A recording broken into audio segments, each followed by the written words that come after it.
Good evening, Andy Rice in Stanford, Texas. Well, I had a poem planned for tonight, but after the one I did last night, which was Two Ways of Life, just the same, about soldiers and Marines and cowboys.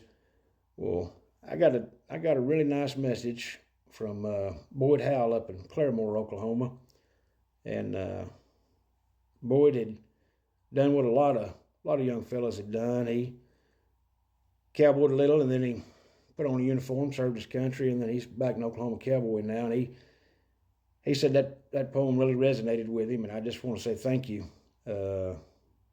Boyd. I'm not worthy of your praise at all whatsoever. But I nixed what I had planned for tonight and promised Boyd that I'd do something a little more along the tunes of the Army cowboy life.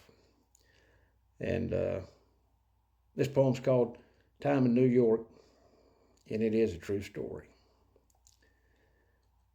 I did a stint in the Army in upstate New York, a place called Old Fort Drum. It sure was fine country up there, but not very friendly to a Texas son. I was young and bashing at the time, and boy, I had the world by the tail. Little did I know, I just drove into what you might call a frigid hell. Why, I thought everything would be just fine after I took a look-see around, all the fellas wearing dozer caps with four-wheel drives and crazy cooter bug shields to be found. Didn't look a dang thing like what I had in my head being New York City. Pretty as the Texas hill country in spring, maybe better, and life seemed there to move at the speed of 50. I wasn't skilled to report for quite a few days, and brother, I sure had a parched mouth. Figured I'd clean up a little and see if them beer joints were as good as ours down south. Well, I slipped on a pair of boots of the like not seen outside West Texas and a rolled up silver belly. Boys, I don't brag much, but back then I looked as good as the words spoken by old Machiavelli. It was snowing like hell when I pulled up to that beer joint outside of town. When I waltzed in, Lord, I thought I was in heaven for all the pretty girls I'd found.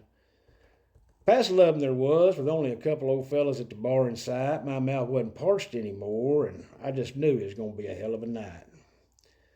When I walked up to the bar and with a Texas drawl ordered a beer, it wasn't 2 seconds, and I couldn't even see my boots. All those girls were so dang near. I danced with every one of them. We drank well into the night. Why, this New York ain't so bad. This one girl kept rubbing my leg like liniment on a sore horse, a cowboy she ain't never had. We cozied up for the rest of the night, and she kept looking at me and towards the door. Didn't take me long to get to Mel, boys. I finished my beer and walked her off the dance floor. That was the night for me when New York turned to hell for 2 years of my life. Little did I know I'd just walked out the door with the county sheriff's wife. Have a good evening.